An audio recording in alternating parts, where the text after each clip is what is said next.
इस वीडियो में हम जानेंगे स्वामी विवेकानंद से जब पूछा गया उनका बुद्धिमान होने का रहस्य तो उन्होंने क्या कहा और साथ ही उनसे जुड़ी कुछ कहानियों के बारे में। स्वामी विवेकानंद जो 700 पन्नों की किताब को 1 घंटे में वर्ड टू वर्ड याद कर सकते थे, इस बात से आप अंदाज़ा लगा ही सकते हैं कि स्वामी विवेकानंद कितने बुद्धिमान थे। इस वीडियो में स्वामी विवेकानंद जी के वास्तविक जीवन से जुड़ी 2 कहानियाँ हैं। नोट: स्वामी विवेकानंद जी के द्वारा स्वयं बताया गया उनकी बुद्धिमानी का राज इस कहानी में है। कहानी कुछ इस तरह से है। यह बात उन दिनों की है जब विवेकानंद देश भ्रमण में थे। देश भ्रमण के दौरान उन्हें जहाँ कहीं भी अच्छे ग्रंथ या किताबें मिलती थीं, वे उन्हें पढ़ना पसंद करते थे। एक बार की बात है, एक जगह एक लाइब्रेरी ने उन्हें बहुत अट्रैक्ट किया, तो विवेकानंद जी ने सोचा क्यों न यहाँ कुछ दिन रुका जाए। उनके गुरु भाई उस पुस्तकालय से उनके लिए संस्कृत और अंग्रेजी की नई नई किताबें ला कर देते और स्वामी विवेकानंद उन किताबों को पढ़कर अगले दिन ही वापस कर देते। रोज रोज नई नई किताबों को लाना और उसे अगले दिन ही वापस कर देना, यह देखते हुए पुस्तकालय का लाइब्रेरियन काफ़ी हैरान व परेशान हो गया। उसने स्वामी जी के गुरु भाई से कहा, क्या तुम रोज नई पुस्तकें सिर्फ देखने के लिए ही ले जाते हो? इस पर उनके गुरु भाई ने कहा, जैसा आप समझ रहे हैं वैसा कुछ भी नहीं। हमारे गुरु विवेकानंद सभी किताबों को बड़ी गंभीरता से पढ़ते हैं, उसके बाद ही किताबों को वापस किया जाता है। लाइब्रेरियन ने यह बात सुनी और चकित हुआ। कहा, यदि ऐसा है तो मैं आपके गुरु स्वामी विवेकानंद जी से मिलना चाहता हूँ। अगले दिन स्वामी जी की मीटिंग उस लाइब्रेरियन के साथ हुई और स्वामी जी ने कहा, महाशय आप हैरान ना हो, आपकी लाइब्रेरी से आई हुई सभी किताबों को न केवल मैंने पढ़ा बल्कि वह सभी किताबें मुझे मुँह जुबानी याद हैं। इतना कहते ही उन्होंने वापस की हुई किताब उस लाइब्रेरियन को थमाई और किताब में मौजूद महत्वपूर्ण कंटेंट उस लाइब्रेरियन को मुँह जुबानी सुना दिया। लाइब्रेरियन चकित रह गया। फिर लाइब्रेरियन ने उनके तेज दिमाग का रहस्य पूछा तो विवेकानंद बोले, किसी भी चीज़ को पूरे फोकस के साथ याद किया जाए तो वह चीज़ पूरी तरह से आपकी मेमोरी में स्टोर हो जाती है।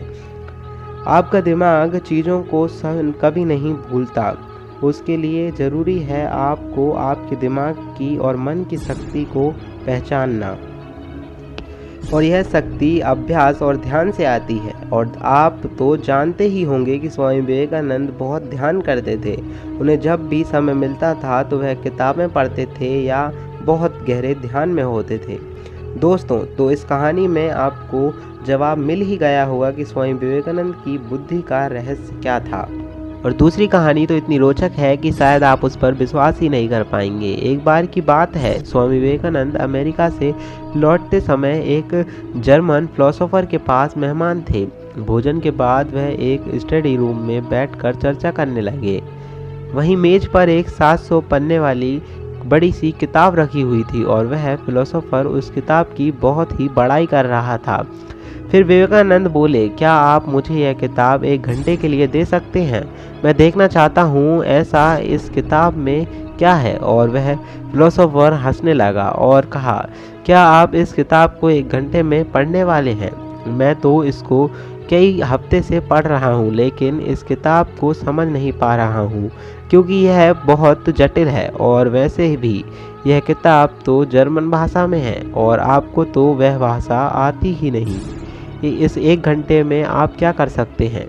फिर विवेकानंद जी ने कहा, आप जरा किताब तो दीजिए, किताब को देखकर बताता हूँ कि क्या कर सकता हूँ मैं। फिर वह किताब उन्हें दे दी गई। उन्होंने इस किताब को अपने दोनों हाथों के बीच में पकड़ा और फिर आंखें बंद करके बैठ गए। और फिर 1 घंटे बाद किताब को वापस करते हुए स्वामी विवेकानंद जी ने कहा, इस किताब में इतना कुछ खास नहीं है। तो उस आदमी को लगा कि विवेकानंद के घमंड की तो हद ही हो गई। आपने उस किताब को खोला तक नहीं और आप उस किताब के बारे में कमेंट कर रहे हैं, जबकि आपको तो यह भाषा भी नहीं आती। और वह आदमी बुरी तरह से उनसे चिढ़ गया। यह किस तरह की बकवास है? फिर विवेकानंद जी बोले कि आप मुझसे किताब के बारे में कुछ भी पूछ लीजिए और मैं आपको वह बताऊंगा। फिर उस आदमी ने पूछा कि पेज नंबर 633 में क्या लिखा हुआ है। और फिर स्वामी विवेकानंद जी ने किताब में लिखा हुआ एक एक शब्द बिल्कुल वैसा ही बता दिया, मतलब आप सिर्फ पेज का नंबर बोलिए, उस पेज पर लिखी हुई एक एक बात को वह वर्ड टू वर्ड बता देंगे। और फिर वह आदमी आश्चर्यचकित हो गया कि आखिर ऐसा कैसे हो सकता है, यह तो चमत्कार हो गया, आपने किताब खोली तक नहीं, फिर भी यह कैसे हो गया। फिर विवेकानंद बोले, इसीलिए लोग मुझे विवेकानंद कहते हैं। विवेक यानी बोध, वैसे उनका नाम नरेंद्र था, उनके गुरु ही उन्हें विवेकानंद कहते थे, क्योंकि उनके बोध की क्षमता ही कुछ ऐसी थी जो उनके गुरु ने पहचान ली थी। आज की इस वीडियो में इतना ही। ऐसी ही वीडियोस के लिए चैनल को सब्सक्राइब कर वीडियो को लाइक करके जाइएगा। खुश रहिए, स्वस्थ रहिए, लक्ष्य की तरफ बढ़ते रहिए, क्योंकि सफलता कर रही है आपका इंतजार। मैं मिलता हूँ ऐसे ही किसी वीडियो में, और आप सुनना ना भूलिए द मोटिवेशनल दृष्टिकोण। Thanks for watching.